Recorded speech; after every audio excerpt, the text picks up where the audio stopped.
Good afternoon and welcome back to this week's 2020 Vision, the Vodcast news magazine programme hosted by me. That's Jenny Fisher of East London News. And today, I don't know if this is going to be a theme of inviting former Labour councillors onto the programme, but today I'm going to be talking with Julian Sharpe, a former Labour councillor in the borough and a current trade unionist. So I'm sure we'll have a lot to talk about in terms of Boris and the latest announcement on the ease of the lockdown and what that might mean. I mean, we're going to look at the idea in terms of Boris. Does he think he's Churchill? Because I thought when I was watching him, Julian, at first I thought, oh well, he's just modelling himself on the Queen. There's no substance. It's just all sort of fight them on the beaches. And I thought, no, that's not the Queen. That's Churchill. I mean, what did you make of his speech?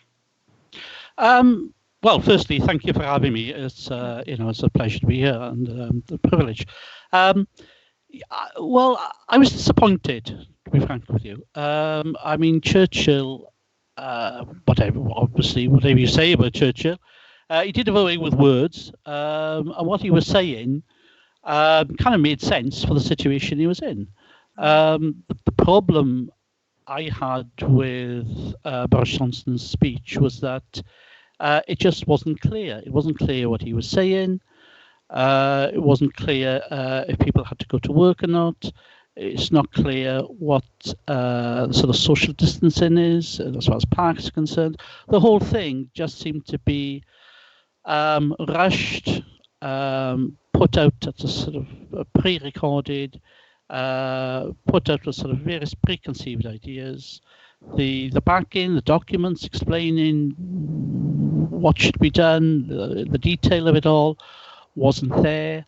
So I was just quite disappointed, to be frank, because at least you think, that his rhetoric would be something, but even that was a bit lacking. No, it was very failing, wasn't it? And I thought he did approach it like he was trying to motivate people to do something, rather than just explain what he was trying to do. I mean, I never thought Boris was a comfortable mayor of London, and I've never thought he was a comfortable prime minister. Do you think he's prime minister because this was part of his long-term game plan? Has he always wanted to be prime minister, or was he reluctant? Was it pushed upon him, do you think? I mean, but he's said that himself, hasn't he? He's always wanted to be prime minister. What did he want to be, king of the world or something like that when he was a kid? He's always wanted to be prime minister, and he's got there. I mean, when he was mayor of London, of course, he took a very hands-off approach to things. He delegated a lot, and of course, he's tried to do that. When as prime minister, he's tried to do it during this COVID-19 crisis as well. But of course, when he's done that, it doesn't seem to have gone particularly well. So I think he's kind of forced to operate a little outside his comfort zone, to say the least. Yeah, no, I think you're right.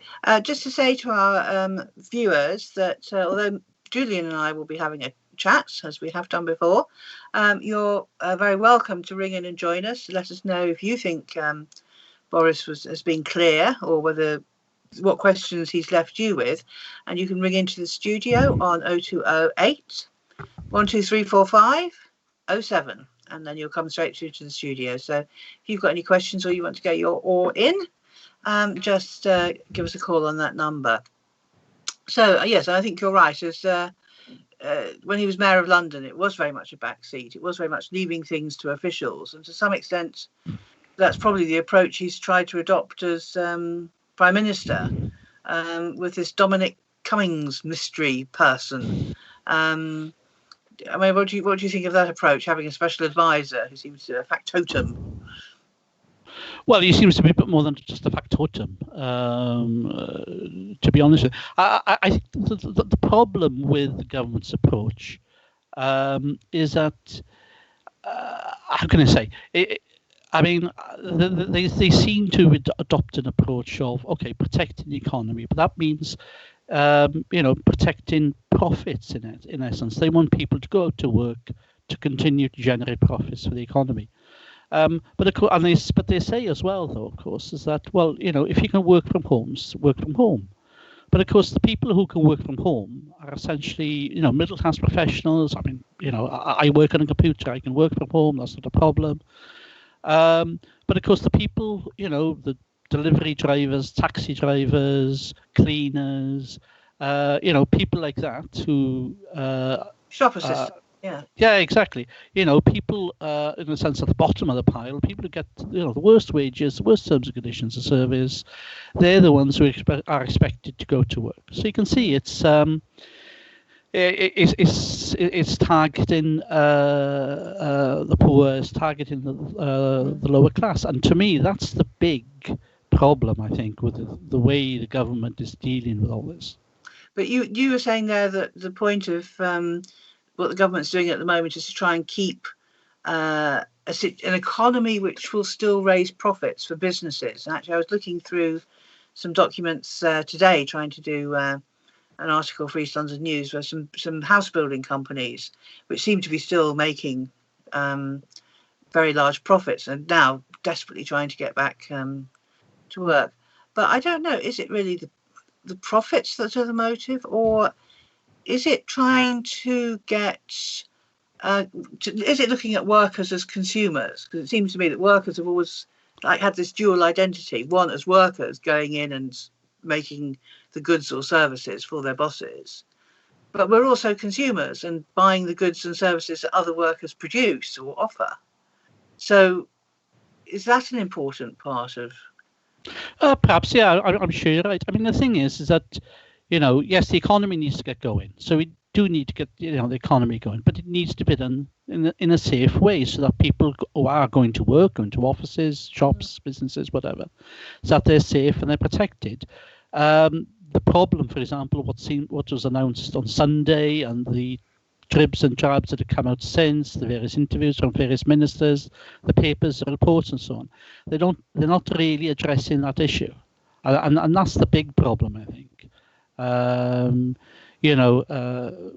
Because I mean, as far as workers and consumers can, I mean, I think that's part of it. But of course, I'm going to say we're not going to go back to a pre-coronavirus world. Things are going to be totally different, or things are going to be different then.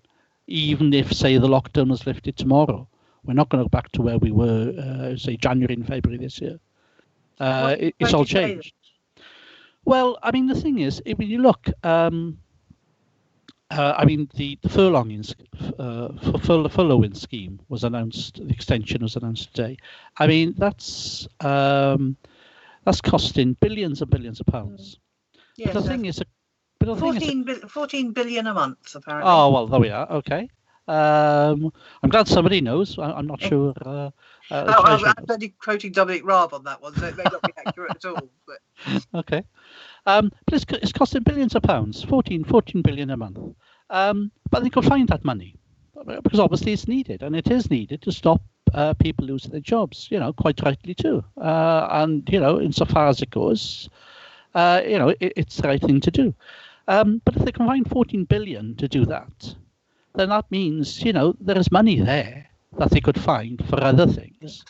Well, then we get back into that argument about is money a separate thing that has a finite or a variable amount, or is it the representation of the value of the economy? So I think what they're doing is, on the one hand, a great gamble. It's not that they've looked down the back of the sofa and found a few extra billion or anything like that. It's that they're saying, I think it's part of my argument about workers being consumers, that as long as they keep the wages going into the consumers' pockets, those consumers, when they get out of their homes, will eventually spend it, and that is what will then fuel the economy. So, if you were going to buy, if in January you decided, this summer we're going to buy a new sofa, then if you hadn't been getting your 80% of your wages, you might think, I better not buy that new sofa. I'll make the old one last for a while because times are uncertain. But if you've been getting 80% of your wages, you'll think, right, now I can go down to wherever it is people buy sofas. I'm not very good at it myself, so I've never done that. But and you buy your sofa. So the sort of productive industries don't actually lose out. So I think it could be seen as quite a shrewd move, because it's basically just substituting. It's filling the hiatus and making sure that workers have the money to spend when they can get out and spend it again. And so that was my theory. Do you spot any gaps in this? Well, I think the problem is, of course, is that the money is there, as I said, and they could have found that money in previous years to fund the NHS, to fund hospitals, to fund schools, and so on. But they chose not to do so. And in fact, one of the problems we have at the moment is that public sector infrastructure was not funded properly in previous years, which has, resulted in, for example, trying to deal with this virus, tracking and testing the facilities that are just not there to do that. They've got to be ramped up because of the failure to spend on this stuff. But your sort of broader point is, I think, I think there's a danger, because the government is incurring huge debts. There's a danger, of course, is that when all this is over, there will be significant inflation as a result, because the government is essentially printed money. The Bank of England at the start of this crisis said it would just print money to meet the government's obligations. Mm-hmm. And if they're doing that, if they just printed money, there's a danger. As I said, it will cause inflation. And of course, the thing is, like all these things, the government will look to, working class people paying the price of this. They'll say, well, okay, if there's a debt to be paid, then working class people will have to bear the burden. So that's exactly what I'm saying. Yeah. In terms of this is Dominic Raab sort of borrowing on the strength of the future economy. So it's basically him saying this is an investment.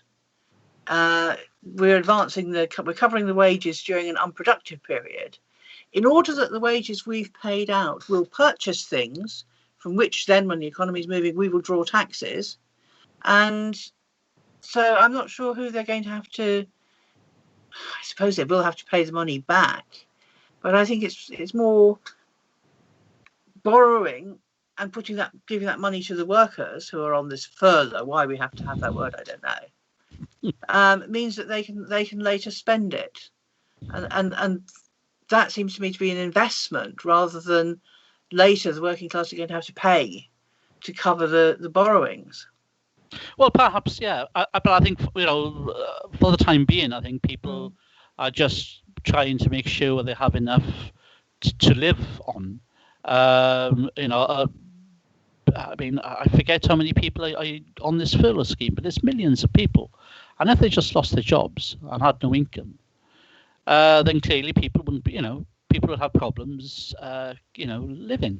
So I think, in the immediate term, that's, it's making sure people have enough money to live. Yeah, I think so. And I think there's a lot of people who don't have enough money to live. I mean, look at the numbers on food banks, for example. Massive increase in the use of food banks. Yes, but I think there's two different classes of people, and I think this is the flaw in my argument. I think the furloughing is people who are likely to have a job to go back to because they produce services which are needed, goods or services which are needed and will be bought in the future, as long as they can be kept in place and we don't have to lose more time by businesses closing down and reopening and rehiring. So that's why I think that's a sensible investment, and why I think the economy should just be delayed, not ruined.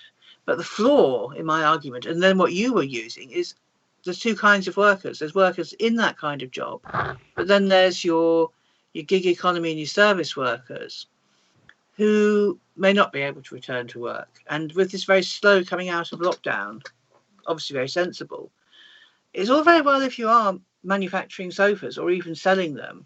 But if you're in one of these sandwich joints or fast food places, or even sort of more everyday restaurants, are people really going to go out to them? And the plan there, coming back to the government being frankly ridiculous, is if you have, and there's loads of them in Tower Hamlets, small restaurants, some of them chains like Burger King type places, and I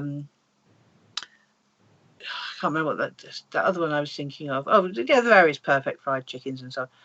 Those smaller places, they're not going to have the same kind of customer base that they used to, because if they have to socially distance, they won't fit as many people in. So they're not going to get the revenue. They're not going to need the same number of staff. So I think there's this whole, when you talk about people going to food banks, that's people who've lost their jobs, are not in the furlough scheme at all, and are not going to get back into work. And I think that's the sort of the flaw in the argument. No, absolutely. I mean, but there are whole sectors of the economy that are suffering. You know, okay, you have this furlough scheme, you have other schemes and so on. You know, the government is looking to subsidise huge sectors of the economy. But of course, the thing is that parts of the economy will not come back. Parts of it will take years to come back. What do you think is under risk then? Sorry? Which parts of the economy do you think are? Well, I mean, it's obvious. The sort of, you know, the sort of entertainment, leisure industry sectors of the economy. Areas of transport, aviation. You know, when are people going to go on a sort of a holiday abroad next? Certainly, it's probably not going to be this year. Might be next year, perhaps not. Businesses can't survive, you know, a couple of years without any business, without doing any business, no matter how good the furloughing scheme is. So, you know, there's very real dangers here. I mean, I think it's probably is steeper. I think the economic downturn, or whatever you want to call it, is steeper than the Great Depression in 1929. It's happened quicker. It's happened over a few weeks rather than you know, a process of 6 months, a year. So there's serious problems. And you know, I mean, what this basically says to me, I mean, I'm a socialist. I've been a socialist all my life, is that, you know, the current system based on profit can't really cope with this crisis. And we need a new social and economic system, you know, socialism. That's what this sort of all this is bringing home to me, I think. Yes. So just a reminder to our listeners, if you think we're talking rubbish, better phone in and tell us so. Have a go at Please do so, yeah. Or if you think you agree with what we're saying, you can add to it. The studio number is 0208 12345 07. So ring in and join in this discussion if you'd like. Yes, I think we sort of got to the point where we've said some workers will return and get the economy going again, or start producing again, but there's a huge sector of workers who won't. And yes, you're right about aviation being a key industry. I don't know if you've been following that closely, because I know you've done some work around aviation, but those companies do seem to, well, be not making a good case for themselves. I mean, they're asking for, and again, the media's not very good at it, but airlines are saying, we're about to go bust. Will the government step in and save us? And the media's not saying, no, the government's only saving industries that's going to have a future. You haven't. So why should we save you? Instead, they're saying, how many islands has Richard Branson got? Which is not the point, is it? So, yeah, but I mean, when all this is over, we will need airlines. You know, we'll need to fly elsewhere. But you said yourself, we won't need as many. Well, I think the thing is, will people want to travel on airlines while this virus is floating about? That's the problem, isn't it? So there are very real issues there. Very, very real issues there. Again, I think the government has just said something today about there's no more holidays this summer. I don't know if that's still in the headlines, but it was in the headlines earlier. Don't plan to have a summer holiday this summer. But yeah, next year, yes, maybe there'll be a bit more travel. I mean, travel, I think, is still a powerful bug. But we won't need it. You're right. And work travel won't happen as often now that people have learned how to use Zoom. But that's the thing. Sorry. Yeah. So why should we nip in and save one or two airlines as if we still needed full capacity? Well, I think one of the, Canary Wharf is a big, it's a big employer in the borough, and obviously very significant for Tower Hamlets. I think one of the leading executives of one of the banks said, well, why do we need to have such a big building and insist that thousands of workers, work in the same office in the same building. All this experience, as you say, with Zoom and all the various online means of online talking to people and video calls and so on, it's kind of demonstrated that a lot of those office buildings, some of them are very expensive to run, aren't needed anymore.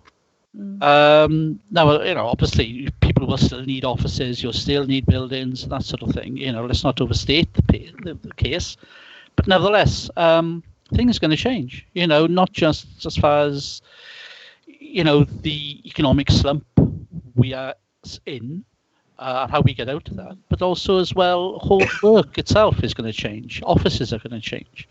While the virus is circulating in the community, while there's no vaccine or whatever, how are offices going to be run? I mean, do you have one person sitting at a row of desks where previously would be 6 to enforce social distancing? Do you have, in a sense, one-way routes through buildings, so you don't meet somebody going the other way, so you can enforce social distancing as you walk around the building? I mean, these are, in a sense, fairly banal, issues, but they're real. Yeah, absolutely. And so, the whole life of work is going to change, or should change.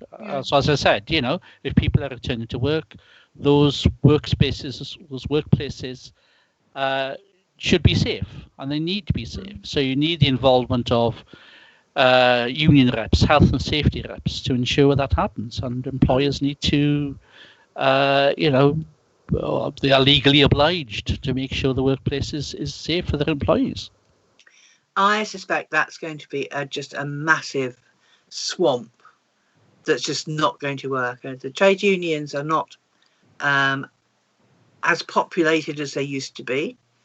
Although it's a legal obligation for employers to have health and safety reps, I bet there are loads of employers without them in place. I bet they're not taken seriously, so they don't get that kind of expertise that they're used to having.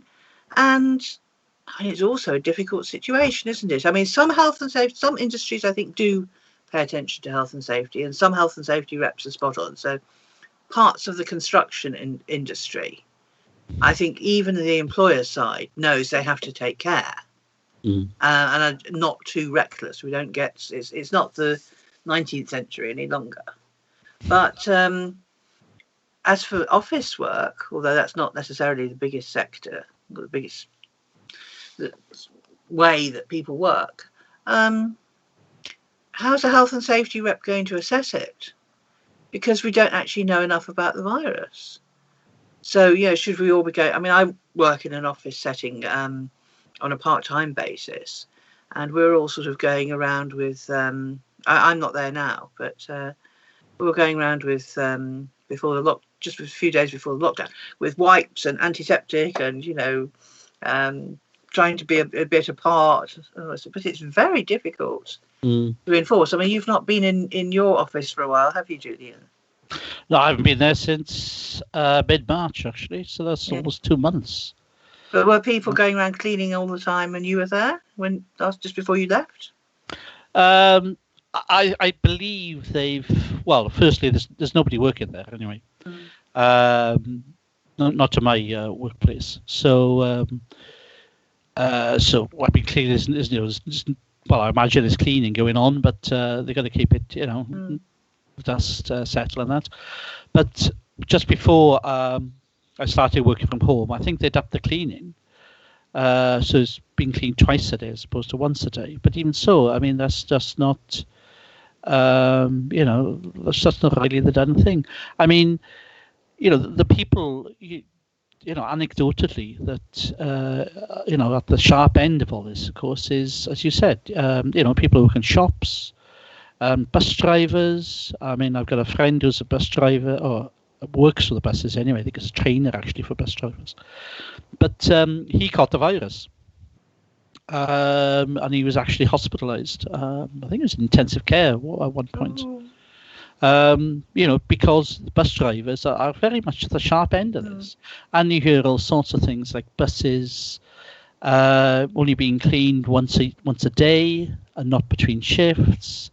The sorts of, how do you enforce social distancing between the bus driver and the passengers? It's very difficult. But clearly, some measures have been taken. I think, the union that represents the bus drivers, I think it's Unite. I think they're saying that more needs to be done, more should be done.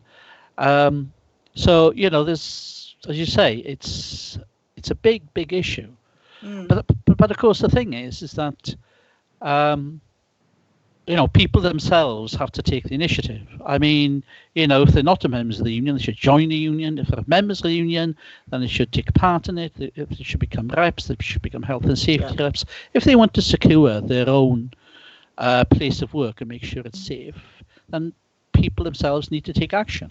They need to do something. But, I'm sure they will. I'm sure they will. And hopefully the unions will green light that idea. So I think, okay, we've got one area we've identified as government incompetence. They've just not thought it through. Whatever Boris said, it was just not thought through. They're not the only government that's ever come up with utterly stupid things, but this was an utterly stupid thing. Go back to work unless you can work from home, if your work is still working. But don't go on public transport, which, in London is faintly ridiculous. And also it doesn't go back to work if you can't work from home. Bus drivers can't work from home, so they've got to go back to work. But they're totally without protection, and unless they provide it themselves. And their work is taking other people to work. And that's what is making them get affected. So that's all ridiculous. And it's hard to believe that most of these people in government must have been to university and must all be very clever and must be paid a shed load of money. So why could they not spot that? That seems absurd. But the other thing I wanted to, what do you make of the suggestion about how schools should reopen? I'd be interested in your views, actually. I think you're closer to it than I am. My children are grown up. It's difficult, isn't it? I think, without going to school, children aren't getting an education. Okay, what? I'm sure that's the myth. Is it the myth? Okay. Well, I'm sure a lot of people are doing some very good work, homeschooling and that sort of thing. And, there's even TV programs and stuff online that people can access. So there's an awful lot that can be done there. And of course, schools, as we all know, a big part of it is socializing. It's, talking to your friends and all that sort of aspect of schooling that, of course, a lot of kids are just missing out on. Well, so I don't know. It's tricky. It's like everything else. Yes, you need to get the schools back, but on the other hand, it needs to be safe, and you need to ensure that you're not circulating on the virus by having the schools all go back. I think the head teacher said today that the schools won't be ready to go back in June, as the Prime Minister said would happen or could happen.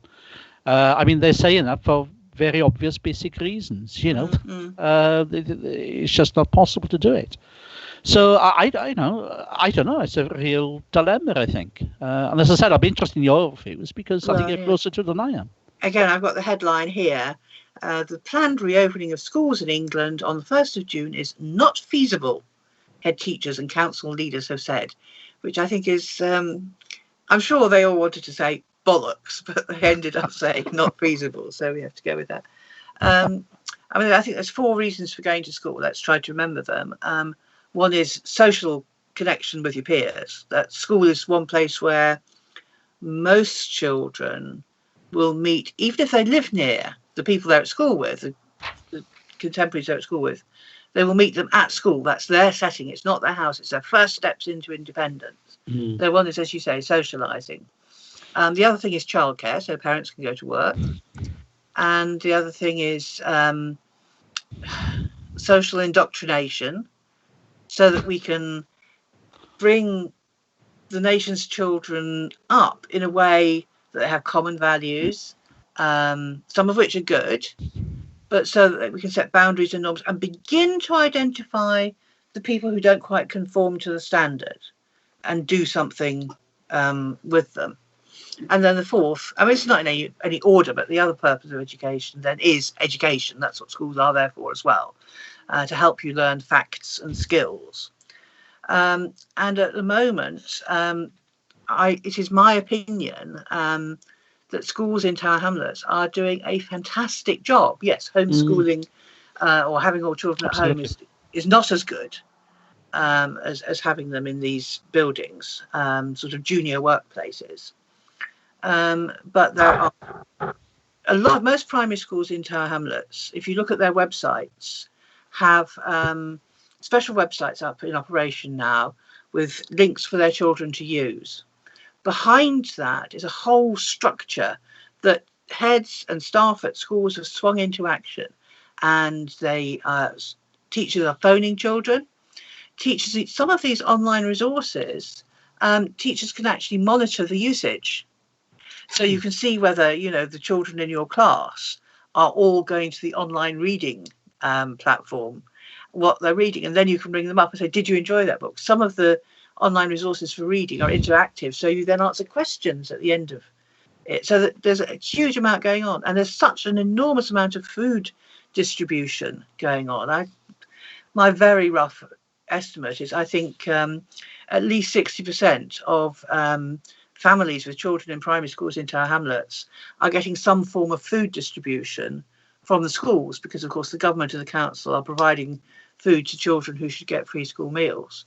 So there's that community infrastructure is still there. So there's a lot, and we must say as well, I don't like the word, but it's what we use these days, is safeguarding of children is also there. Council's children's services are still having meetings about children that they worry about. The increase in domestic violence, adult on adult, usually man on women, that's quite well documented. Children see that violence. Absolutely. Some children experience it. So there's a lot of tracking in children, and they haven't yet managed to destroy that professionalism in the education service in Tower Hamlets. So very good people are getting on with it. I'm so pleased it's the case. That's brilliant. I didn't know a lot of those facts, actually, Jenny. That's very good. It must be harder in secondary schools, where children can fall down the gaps even when they are at school, to be honest. Some of our secondary schools, I think, are so large, it's much easier to be anonymous. So that's all that. But what Boris Johnson's actually said, again, in primary schools I know more about than secondary, but year 6, which is the top year of primary school, those children in year 6 should have just done their SATs last week. So they should have been getting doing exams, which would give them the banding which helps secondary schools to teach them, and that's not going to be done. But we can have teacher reports on that. That's okay. We can make up for that. But they're missing this last term of school. So yes, it makes sense to bring year 6 back. And if you bring year 6 back, you've probably got enough staff, you've probably got enough space that you can bring year 6 back to school and give them that growing up experience of being responsible enough to keep socially distant. I mean, I did hear a story of one year 6 who, again, another thing the primary schools have been doing is preparing learning packs and sending them home for children to learn from. And one year 6 girl rang up her school and said, you sent us 2 home learning packs, and I've got 2 younger siblings, but you didn't say which one was which. So the school said to her, well, you go on the website, look up, what's supposed to be the contents. And I said, fine, okay, right, I'll do that, and then I'll teach them what's in it.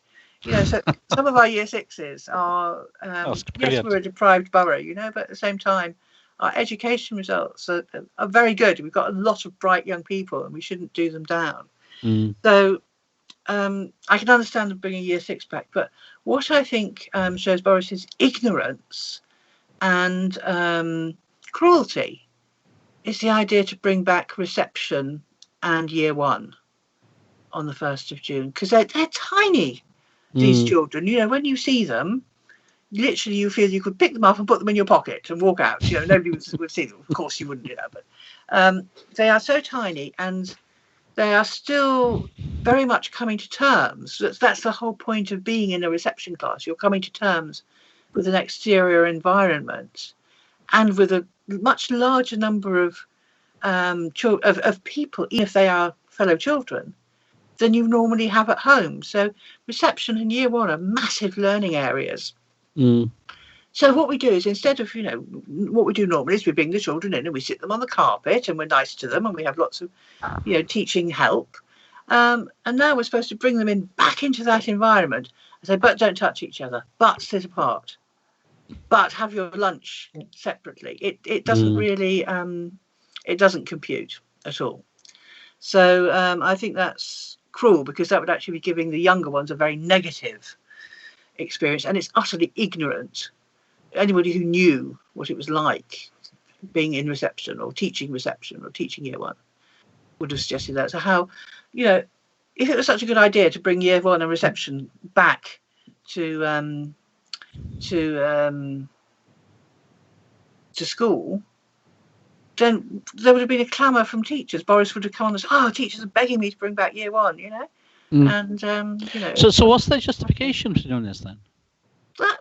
Well, this is it, isn't it? We don't know. We don't know what the justification is. It must be sort of to satisfy something. And the other sort of danger, of course, is a lot of families in Tower Hamlets have more than one child. So there's a good chance that children in reception or year one have got an older sibling in year two or year three or year four, and they wouldn't be going back to school. So mum is supposed to take the little one into school, push them back into school, and presumably we'll have to take the year three and year four child along with them on that dropping off journey.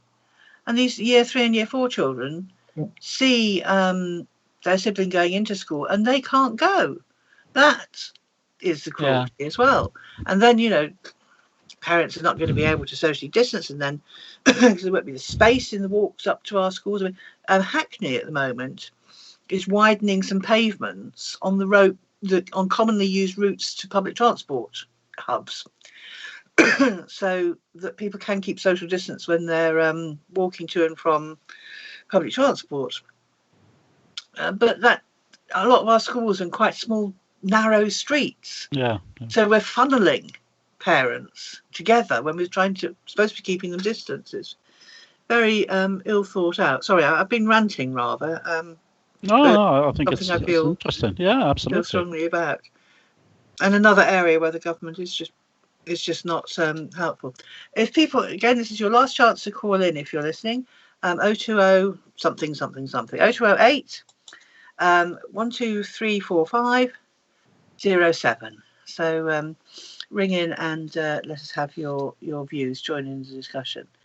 So I suppose as we're in the last part of the programme now, we've got to say what can we do about it? We've mentioned the trade unions and the very material role they can play. But what about opinion formers in society? The trade unions are opinion formers. We have political parties.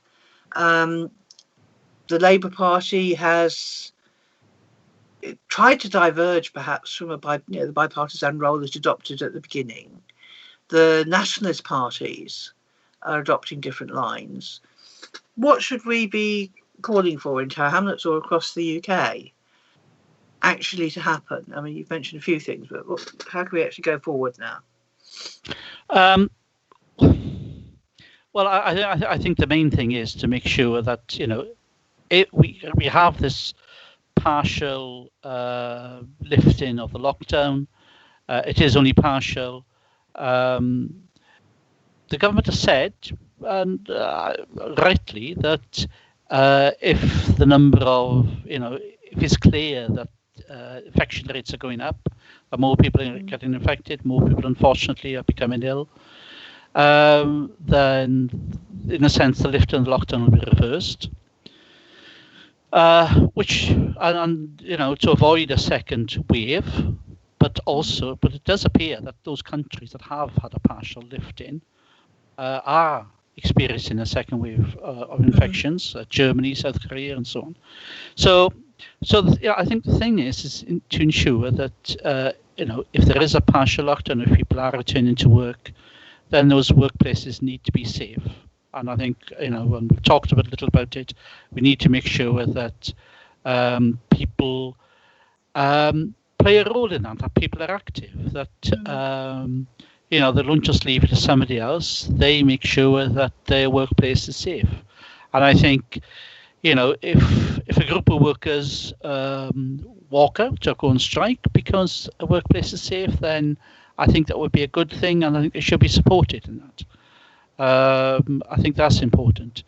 Politically, I think is I think the Labour Party should be representing the workers, the working class. They should be representing people, representing their interests. At the beginning of this crisis, I think Sir Keir Starmer was,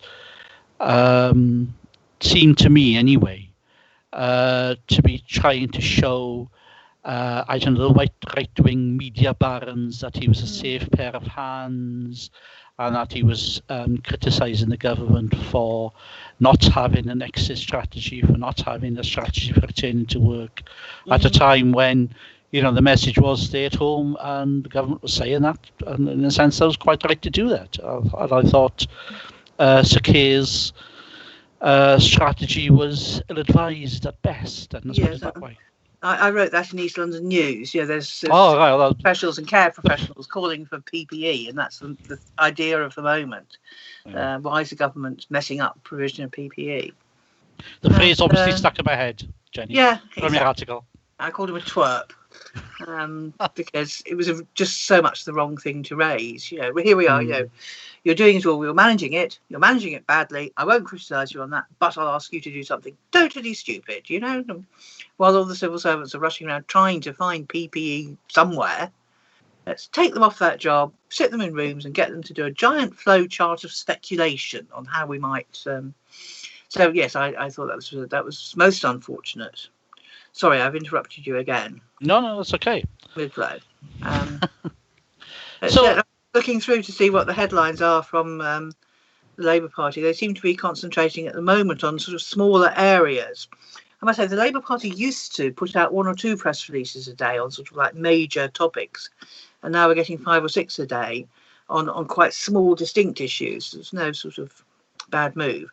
The government must not withdraw free school meals support during half term. I don't know if they did or not. We've got a funny situation in Tower Hamlets because obviously we've got a large number of children entitled to free school meals on a statutory basis. But if you remember, the previous mayor, Lutfer Ahmed, introduced this idea that all primary school children should, that's from reception to year 6, should have free school meals. So there's a lot of parents in Tower Hamlets whose children were getting free school meals who have not been able to continue having free school meals. But usually the schools and the council have been stepping in to make that good. So that's one thing that might not be so relevant in Tower Hamlets, free school meal support during half term. Annalise Dodds, I don't know exactly what she does for Labour, but I know it's to do with the economy. Shadow Chancellor. Is she? Oh, blimey. That's quite important. She's welcomed the fact the Chancellor hasn't abandoned the furloughing scheme, but again, she says what he's doing with it is still very unclear. So that's not not a surprise. And the MOD, the Ministry of Defence, should be spending and building in the UK to support British jobs. I'm not quite sure where that came from. So I think that's about... so the government guidance fails to answer the fundamental question on public transport. I don't know, maybe having so many different press releases is just one way of making sure that none of these points come across, because the BBC homepage hasn't got any of these stories picked up, and Labour does seem to have quite a lot to say. So I didn't see Sakai's broadcast last night, unfortunately. I don't have a chance to. Did you get a chance to see it? What did you think? I didn't know he had one. Oh, okay. What did he? Was it like a party political broadcast? Well, it's kind of in response to the Prime Minister's statement on Sunday. Yeah. Okay. So neither of us knows what he said. I've seen quite a bit on social media saying "I'm with Nicola," which was a bit strange until I realised they were talking about Nicola Sturgeon. But it's interesting though, because it's not just the nationalist parties. I mean, the Labour Party's in government in Wales, for example, and obviously, you have the Unionists in Northern Ireland. But I think one commentator, and I think it's quite accurate, saying, well, after Sunday night was the time that Boris Johnson became the Prime Minister of England and not of the United Kingdom. Because, of course, all the nations are pursuing a strategy different to that in England. And clearly, the UK government has failed to convince the governments of Scotland, Wales and Northern Ireland. So I think that's quite interesting. And, think of when all this is over, what is that going to mean for, say, the independence movement in Scotland? I think it could be quite significant, I think. We don't get enough discussion on the nationalist movements in the UK, I think. I am interested in the Scottish desire for more independence, which I think came about because of Margaret Thatcher's poll tax and constantly having a government they didn't vote for just wore Scottish people down until eventually there was this massive support for a nationalist party, almost despite its policies, not because of them, just because at least it was Scottish. Well, let's not forget, I mean, Labour used to be the biggest party in Scotland. But, you have rubbish Scottish Labour MPs, you have rubbish Scottish Labour councils that didn't do anything. And the SNP were putting forward a programme as well to the left, much more socialistic than the Labour Party in Scotland. I almost agree with you, but I don't think it was that far to the left of Labour. Some of the manifestos from the SNP would appear to be left of Labour, but if you then unpicked them, actually in government, it hasn't... they're not a socialist party. No, of course not. I agree entirely. But nevertheless, the impression they give, and particularly, at the last independence referendum, where you had Labour politicians on the same platform as Tory politicians, and people couldn't really tell the difference between them. Yes, exactly. It was rubbish. It's a big thing. But I can understand that more in Scotland. What I don't really understand or follow as well is the situation in Wales, where Plaid Cymru appears to have grown out of quite a different feeling, not a sort of Wales feeling oppressed by Westminster feeling, but more sort of resurgence in culture. I'm old enough to remember, the days of the Welsh language activists. Maybe I'm just caricaturing Wales, I don't know. But I always felt Plaid Cymru sort of drew its roots on that sort of Welsh identity rather than actual being governed a sort of democratic deficit in government, maybe because Labour was stronger, although it probably wasn't. So, and again, the Welsh Labour Party, I think, is quite often seen as quite backward and stuck in the mud and not progressive. And Welsh, Plaid Cymru's not done that well electorally, as well as the SNP has done in Scotland, has it? So I don't know. Have you been in touch with Wales still to sort of?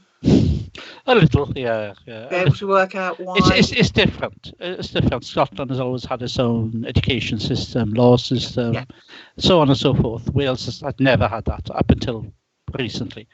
So it's totally different traditions. So, in short, I think that would be my view of it, and sort of explain some of the differences, I think. But I did welcome, the Scottish Parliament being set up. That was the first one to happen, wasn't it? Scottish devolution, we used to call it. But I always thought this is opening a can of worms, and not being able to sort out the House of Lords, not being able to sort out this situation where England doesn't have a parliament and the Westminster Parliament covers all 4 nations. So 3 out of 4 get covered twice. Well, it doesn't cover Northern Ireland now. It did originally. That was, I thought, this is always going to be trouble. This has got to be resolved, and it's not being, is it? So it's interesting what you say about, is Boris the Prime Minister of the UK, or has he taken the first step towards being the Prime Minister of England? That's very interesting. Right. Okay. Well, we're coming up to the close of the programme now, Julian. I can't believe an hour has gone past quite so quickly, but it has. Time flies, as I say. Yes. Well, we don't often get a chance to devote an hour just to discussing something new. And our viewers are very shy. They will send us messages afterwards. They don't tend to phone in. I don't know if anybody's been using the comments to send us any messages. I'm not very good with all this, they probably haven't. Here we are. Right. So I think we're going to have to bring this to a close. Is there any questions I haven't asked you? Anything you wanted to say that you think we should be thinking about in terms of coronavirus? Well, Boris. Yeah, just one thing I think I wanted to say, but haven't said yet, is that, as I said, I think things are going to change, as a result of all this. Yes, you could talk about the economy and so on, but there's also, I think, the effect on people's attitude to things. After a big event like this, I mean, it's being compared, to a war, for example. The Second World War is the obvious one that people go through.